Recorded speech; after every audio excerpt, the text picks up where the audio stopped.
Pemirsa, geliat pariwisata mulai terlihat seiring menurunnya kasus positif COVID-19.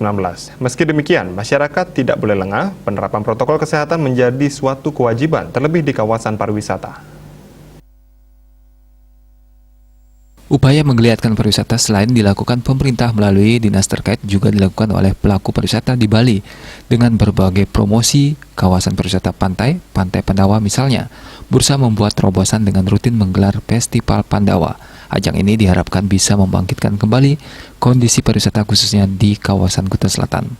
Menurut Ketua Badan Perencanaan dan Pengembangan Kawasan Pantai Pandawa, Wayan Duarte, pengembangan pariwisata di masa pandemi dilakukan melalui berbagai upaya terutama yang berkaitan dengan pemberdayaan UMKM.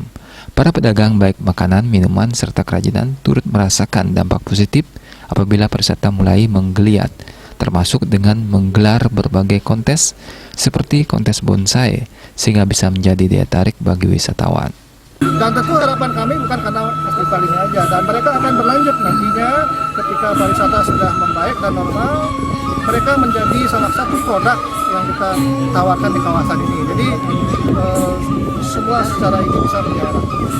Kunjungan mulai meningkat karena kami sudah melakukan promosi secara digital, media sosial, dan alat-alat promosi lainnya.